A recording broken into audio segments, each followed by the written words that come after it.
Today we're going to review the Prodigy Math and Prodigy English programs. Prodigy offers two separate kids learning apps, one for math and one for reading. We're going to review both of these programs in this video, so let's get started. And stay tuned later in the video for a special discount just for my viewers. For those of you who have never heard of Prodigy, here is a little overview. They have two separate educational games that are designed to help kids practice and improve their skills in math and language arts. The Prodigy Math game is designed for kids in 1st through 8th grade. Kids will play an RPG type of game where they will explore a magical world, collect pets, and work to win battles. But in order to refill their magic meter in the battles, they will have to answer math questions. So kids feel like they're just playing a fun game, but they're really getting math practice.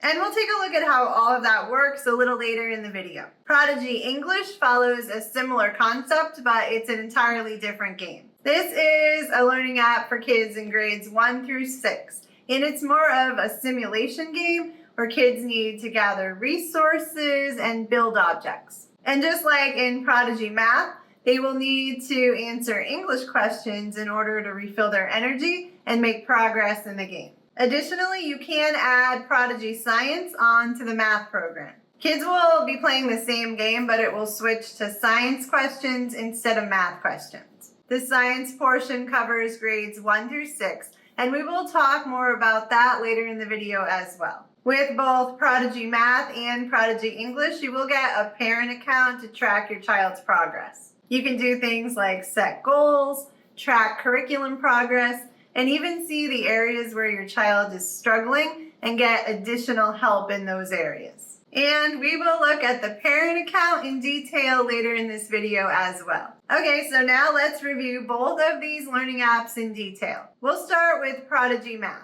You can create a free account and your child can start learning right away. There are some reasons that you're probably going to want to upgrade to a paid account, but we'll talk about that a little bit later. But you can get started for free.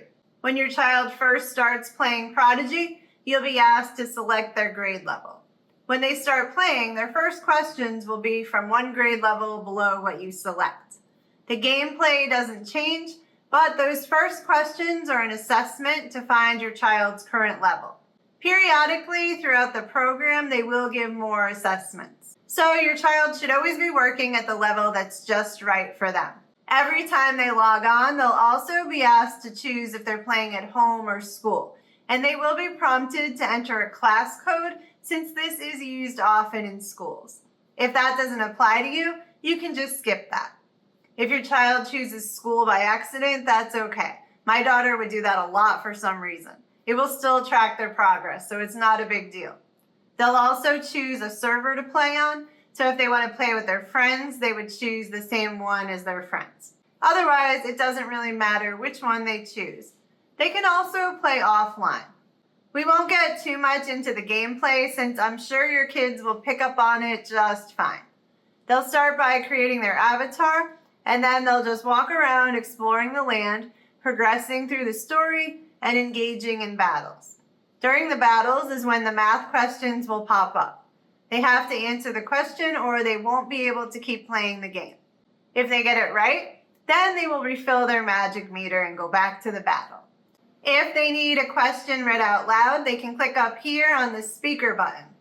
They can also change the speaker language to Spanish. There are also on-screen tools they can use to help them work out the problems, such as pencils, counters, and base 10 blocks. And if there is a word or term they don't understand, they can click to get an explanation. If they get the answer wrong, they will be able to see the correct answer. They'll go back to the battle, but their magic meter will not be refilled, so they will need to answer another question. And this is basically how it all works. The types of questions will change, and I'm going to show you where you can go to view the curriculum so you can see what they're covering in each grade later in the video. But hopefully you get an idea of how the Prodigy Math game works. For science, the game doesn't change. If you have the Prodigy Science membership, then what happens is when they log on to Prodigy, they will pick whether they want to answer math or science questions. They will still be in the same place in the game, so they won't lose any progress. But if they pick science, it will just switch to asking science questions during the battles instead of math questions. So each time they log in, they can choose between math and science. That's really the only difference there. So now let's switch over to Prodigy English so we can see what that game is like. And then we'll take a look at the parent dashboards and talk about pricing and some other questions you probably have. So this game is a lot more my style. I just love these types of crafting simulation games. I actually had fun playing it and probably played it a lot longer than I needed to. But even though the gameplay is different, the concept is the same. To make progress in the game, you're going to have to answer the questions that pop up. These will be things like parts of speech, punctuation, using context clues, finding the main idea in a story, and tons of other reading and writing skills. And I will show you the curriculum so you can see what's going to be covered for each grade level. So you just keep progressing in the game and answering the questions so you can get more energy to do the tasks that you need to do. It's a very simple concept. It may look complicated if you're not into video games, but I promise you, your kids will get it. If you get the questions right, then you'll refill your energy. If you get them wrong, then you can see what the correct answer was. But you won't be able to make any progress without getting correct answers. You can have the questions read aloud to you here as well, although this game unfortunately does not give an option to have the questions in Spanish. You can also get an explanation of the words that your child may not know. So hopefully now you understand how the Prodigy Math and English games work. Now let's take a look at the parent dashboard. You'll get a parent dashboard for both the math and English programs, even with a free account, but you will get access to a lot more features with a paid account. And here's something new that I just found out about that's really cool. If you're a homeschool parent and you email the support team, you can actually get a teacher account for no additional cost. This will allow you to do more than the parent account lets you do. So make sure to take advantage of that if you're using this in your homeschool. So here is the parent dashboard. Up top here, you can switch between math and English. Under practice areas, you can see the skills your child is currently practicing, skills they have mastered, and my favorite part, skills that they may need help with. You can click on any of these and then you will be able to see sample questions and even generate practice sheets that you can print out. This is really something so great about Prodigy because you are able to see where your child needs help and actually give them extra practice in that area. This is a feature I find to be extremely useful. Below that is where you can set a goal. A lot of parents worry that when their kids are using Prodigy, they're just playing it like a game and not really getting any math practice. But how we always did it is I would set a goal for how many questions my daughter needed to get right. So then instead of giving her a set amount of time to use the app, I had her do it until she met the goal. So that way you know they were getting the math practice in. Over here you can see their current grade level. Here you will see how many questions they have answered this week. Over here you can see their recent activity. And here you can see their progress through the grade level that they're currently working in. Under goal progress, you can see their progress towards the goal that you set.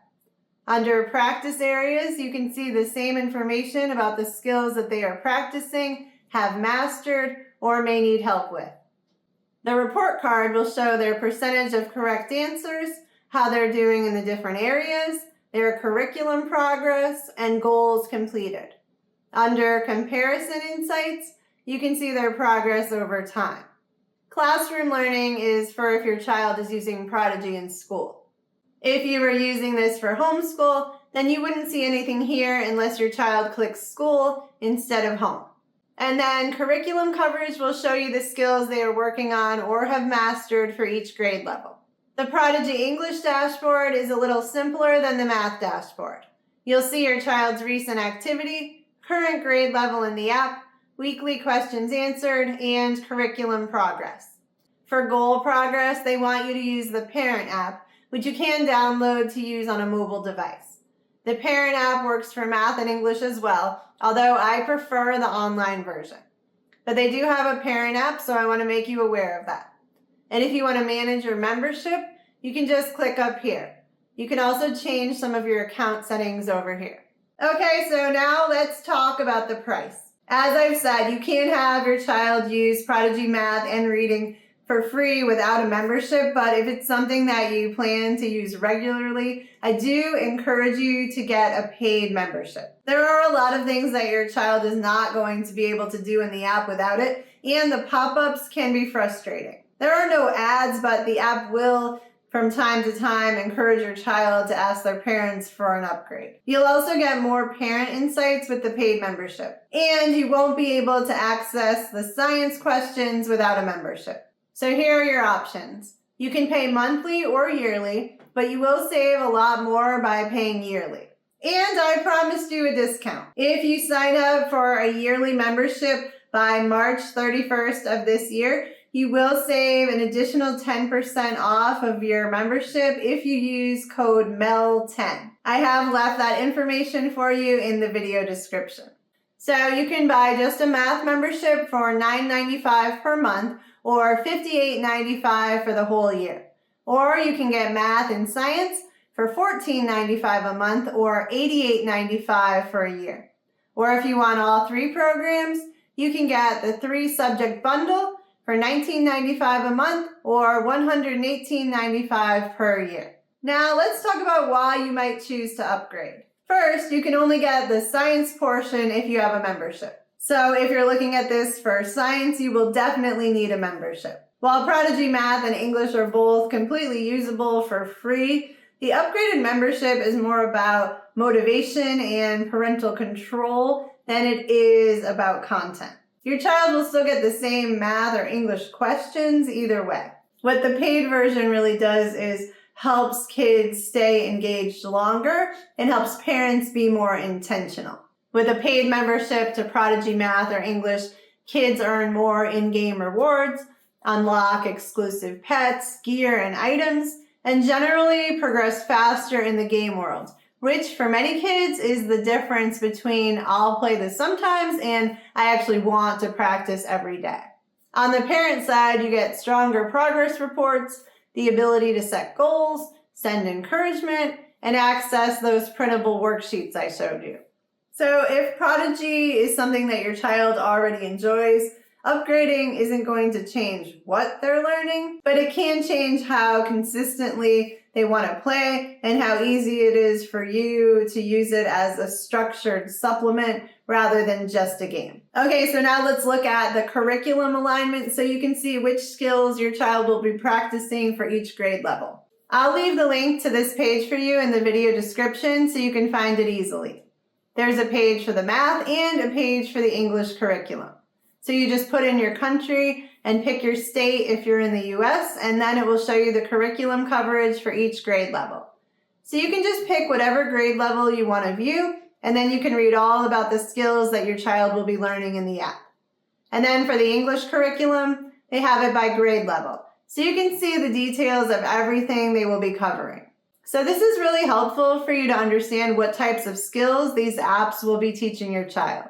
Okay, so now hopefully you understand what the Prodigy Math and English programs are all about. So now let me give you my honest opinion. One thing that you need to understand as a homeschool parent especially is that these learning apps are not meant to be used as a standalone curriculum. These apps are for reinforcing what your child is learning and filling in any gaps that they may have. It's for practice and not to be used as your child's only curriculum. But for that purpose, I think these are really great educational apps for kids. My oldest daughter has been using Prodigy Math for years, and there is still so much content for her to get through. She has made a lot of progress, and for me, being able to see that progress on the parent dashboard is really rewarding. I also love being able to see where she is struggling so that I can intervene. I have definitely used those worksheets that they give you when I have seen that she's gotten a certain type of question wrong multiple times. These apps also work really well. I've rarely encountered any types of bugs or anything like that. They are also very safe. It's not like some online games where you have to monitor everything and set parental controls. Even though it plays like a game, Prodigy is designed as an educational app and it is used in many schools.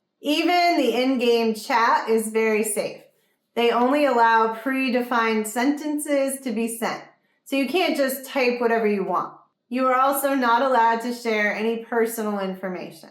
And if you want to avoid that entirely, your child can just play in offline mode. And there are no ads or anything like that, even in the free version. Overall, I highly recommend the Prodigy Math and reading apps as really great educational apps that your kids can use to practice and improve their skills in math and language arts. If you're thinking about trying it out in your family, don't forget to check the video description for details on how you can save 10% off your membership. If you have any questions at all, please let me know in the comments and I will be happy to answer. And if you have any other kids educational apps that you'd like me to review, I'd love to hear your suggestions. Thank you so much for watching.